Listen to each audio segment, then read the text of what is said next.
Welcome to Comeback Class, a podcast that'll teach you how to turn your breakup into the best thing that ever happened to you. And now your host, Lauren Lewis. Welcome back to Comeback Class. Thanks so much for joining me this week. If you haven't done so already, I want to make sure that you subscribe. So go ahead and hit that button so that you never miss a new episode when it comes out. New episodes are released every Tuesday. I also want to remind you that if you are interested in private one-on-one coaching with me, then you can go to tools.theheartbreaknurse.com/coaching and sign up. I'm going to be starting with private coaching very soon, and I want to make sure that I get you on my schedule if that is something that you want. So make sure you go to tools.theheartbreaknurse.com/coaching to sign up. Last week, we talked about all the different reasons why someone may have a hard time moving on from a breakup. But I want to make sure that I'm also teaching you ways to deal with those individual items. And this one in particular that we're going to talk about today is how to establish or reestablish your identity. And your identity basically is the characteristics that describe you or define you. And the thing is, sometimes when we're in a relationship for a long period of time, particularly, sometimes we can start to identify as a we, as a unit, rather than as two independent people who also happen to be a couple, right? So what I want you to do is, if you feel like you have lost a little bit of your identity, or you feel like maybe you are not the same person that you used to be prior to your relationship, I want you to be able to reconnect with that version of yourself, or to become a completely new version of yourself if you want to. Because the thing is, you get to decide what your identity is. I think we can think that our identity is just something that happens to us. But the truth is, you can deliberately choose the characteristics that define you. You can deliberately choose the kind of person that you are, the kind of interests that you have, the kind of activities that you participate in. It is entirely up to you. So if you are on this journey, if you are trying to figure out who am I exactly, then this episode is going to be for you. If you know someone that you feel may benefit from this information, maybe you have a friend that they feel like they've lost their identity because they are just getting out of a relationship and they need to reconnect with their former self, or they want to grow into a new version of themselves, then send this episode to them. But truthfully, you can do these exercises and you can do this work at any point in your life. It doesn't just have to be when you're going through a breakup. You can do it while you're in a relationship, or while you're in a marriage, or maybe everything is really going great in your life, but you feel like you want to get to know yourself better and to grow even deeper. So you can really do this at any time, but I feel like when people are at this particular season, when they're in this particular season of life, when they're going through a breakup, then doing this work is especially important. So that's why I wanted to talk about it today. So when you're trying to establish your identity, the first thing you need to do is take time for self-reflection. And that means thinking about who you are, what you want out of life, and what are the things that make you happy. And the easiest way to do this is to journal it and to write these things down. I have found that I'm so much more likely to do things or to really think about things the way that they need to be reflected on when I write them down. So I highly encourage you to get some kind of journal and just spend some time thinking about the person that you want to be. What are you interested in? What are you passionate about? What really lights you up? And that is going to be a great starting point for you as you go on this journey of establishing or reestablishing your identity. This may lead you to the second step, which is to rediscover your passions, to think about the hobbies that you used to have, interests, activities that you used to enjoy maybe before you were in your relationship. Maybe something that you stopped doing while you were in your relationship. Because the thing is, when we get into a relationship, sometimes we are so excited about spending time with this person, which we should be, but then we sometimes adopt the things that they like and maybe don't experience or participate in the activities that we used to enjoy when we were by ourselves.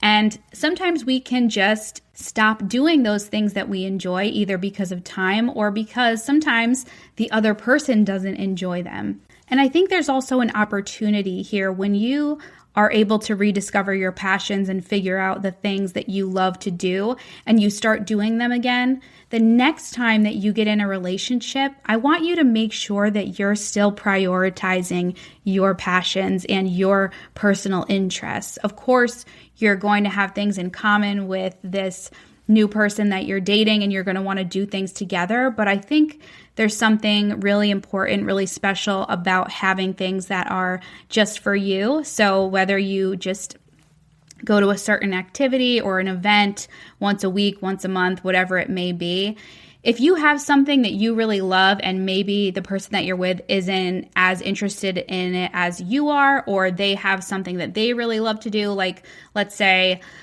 you really love to go see musical theater shows and your partner really loves to play golf, and you don't really love to play golf and he doesn't really love to go to the theater, then maybe you can, that is your side thing, your independent activity that you do with friends who also enjoy doing that. And then he can go play golf with his friends who enjoy doing that. This is just an example, but you see what I'm saying. It's important to have your individual interests as well as your shared common interests. And this is not to say that you shouldn't include your significant other if they want to try something new, like maybe your partner wants to try going to see a musical to see if they like it, then of course, do that. But the point that I'm trying to make is that I don't want you to give up these things that you really love just because you're with somebody else who maybe doesn't love them as much as you do. When you're doing this self-reflection and rediscovering your passions, you also want to surround yourself with supportive people that make you feel like your true self, people that are going to lift you higher. And there's a saying that we are the average of the 5 people that we spend the most time with. So make sure that the people that you are allowing into your inner circle, the people that you are spending the majority of your time with, are people that respect you and you respect them and you aspire to be like them because they have qualities that you find admirable. In terms of networking and forming relationships, when it relates to personal growth, this is super important. And we've talked about this in other episodes when I've talked about necessary endings. Sometimes you have to weed people out of your life who are not necessarily helping you move in the direction that you want to go. So you want to make sure that the people that you're surrounding yourself with, you are aligned with them spiritually, you are on the same wavelength, you think in the same way. If you're someone who's really trying to adopt a positive mindset and you want that to be a part of your identity, then obviously you're not going to want to spend a ton of time with people who are constantly thinking negative thoughts and talking negatively. So it's just something to be mindful of when you are forming your identity. Make sure that the relationships that you have, that those personalities and those identities are aligned with the person that you want to be. The next to do is something I talk about all the time, and that is setting goals for yourself. You want to establish short-term goals and long-term goals that align with your values and your aspirations. And these are the things that you have done your reflections on, that you have decided this is the kind of person that I want to be, or this is the kind of person that I am, and this is how I'm going to get there, or how I'm going to continue living in this identity. If there is a part of you, a part of your personality or your identity that you really miss and you want to get back to that place, then come up with a goal for how you can get there, or what it would mean if you got there, and then figure out the steps that you need to get there. And then once you do, you're going to be amazed at all the growth that you've had, and you'll be really thankful that you took the time to intentionally set these goals and plan this out for yourself. Another thing I also encourage you to do all the time is to practice self-care. And I am doing this as well. I know sometimes with life and how busy everything gets and all the tasks and all the to-dos and all the priorities, it can be really hard to take time to take care of yourself. And that's physically, emotionally, and mentally. And this includes eating healthy, getting enough sleep, exercising, seeking professional help if that's something that you need. And I have gotten to the point now where I schedule time for these things on my calendar.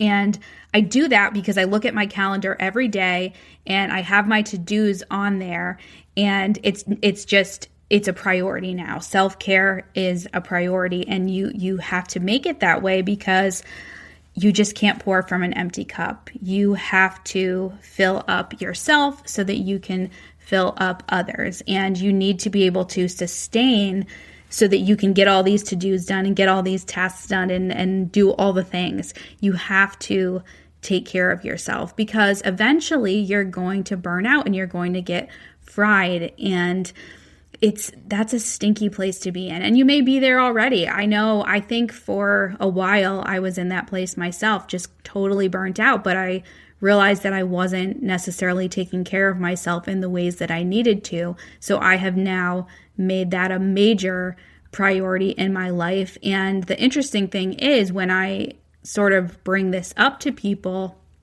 they totally get it. When I say that I can't do something because I have to do something for me to take care of myself, generally people are understanding, and then they think I should really do that for myself as well. So it's super important to practice self-care, whatever that means for you, even if it's something small. Like I said, scheduling it really, really helps. Like I mentioned before, if you are trying to establish a new identity for yourself, the coolest part is that you get to choose. You get to choose exactly the kind of person that you want to be. You get to choose your interests and what you want to do with your life. So part of that is going to be trying new things. You need to step out of your comfort zone, try new experiences. You can take classes or try new hobbies, or you can travel to different places.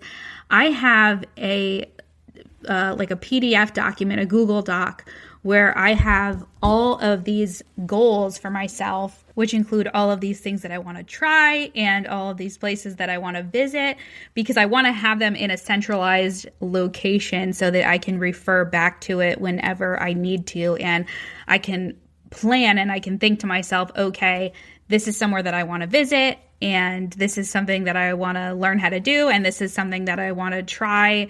In terms of food, I want to eat this for the first time. So it's really fun because you can make it whatever you want to be. You can decide whatever it is that you want to try. But the important thing is that you are trying new things, especially if you want to grow and you want to take on a new identity. If you want to become the person that you were meant to be, that you were meant to be. Another super important part of establishing your identity is to define your values.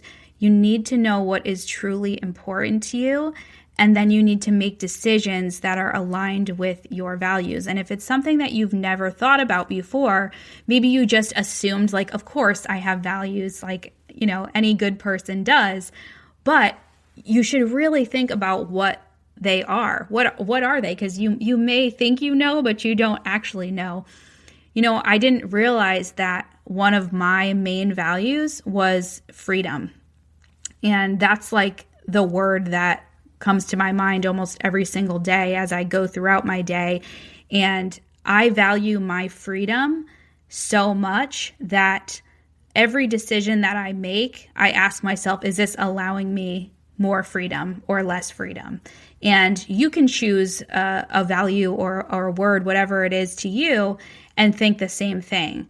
So life gets a lot easier. It's a lot easier to make decisions when you have values and you are purposely choosing things that align with those values.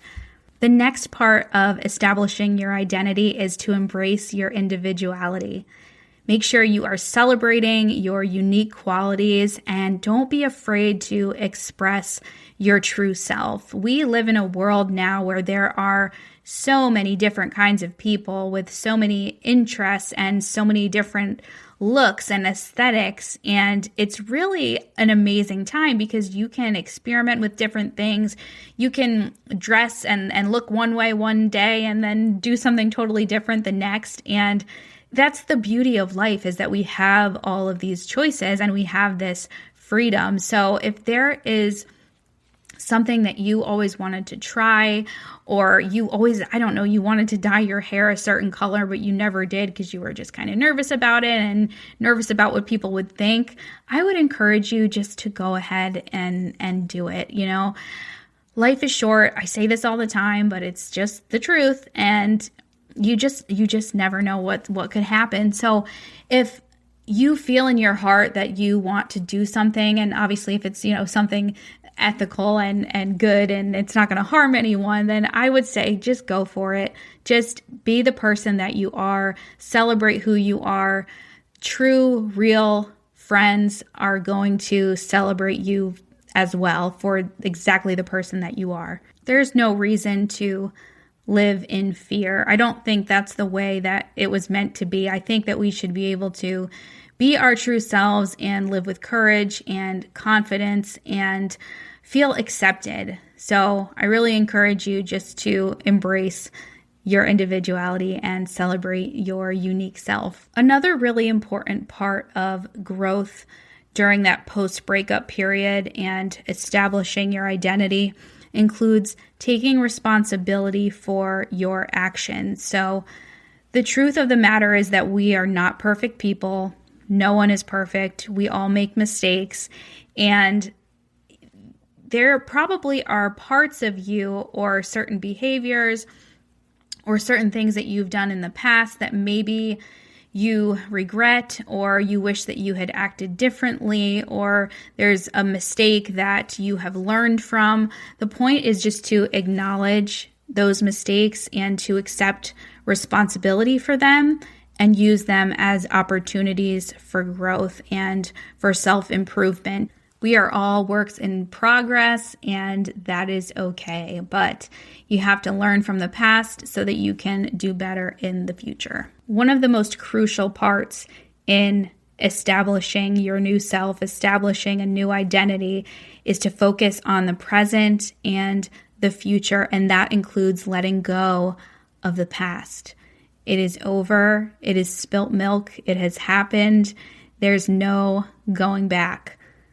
So you need to focus on what is happening right now, the person that you are right now. You are no longer the person that was in that relationship.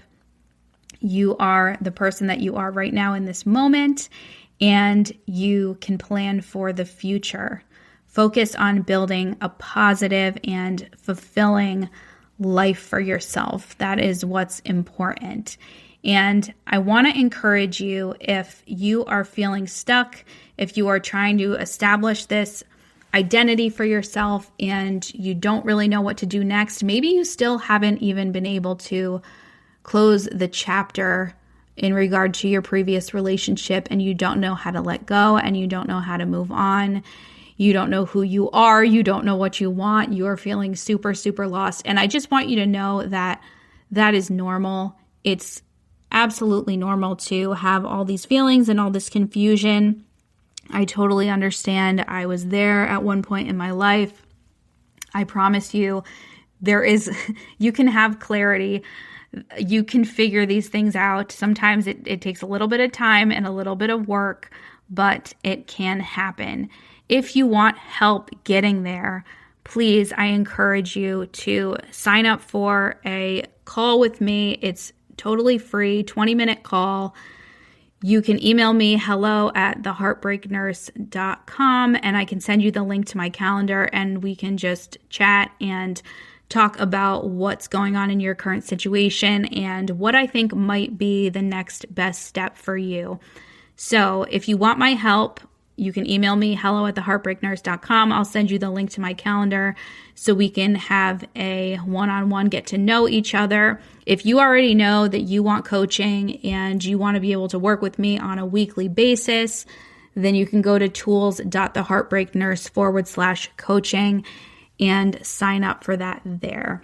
I am so honored and grateful that you have taken this time out of your busy week to listen to this podcast. I sincerely hope that the information that I share with you is helpful. That is the whole reason why I am making this podcast and why I make these episodes every week is for you. I want you to have an amazing life, and I want you to have a fulfilling life, and I want you to be happy because that's what you deserve, and it's 100% possible for you. So again, thank you so much for being here, and I will see you right here next week.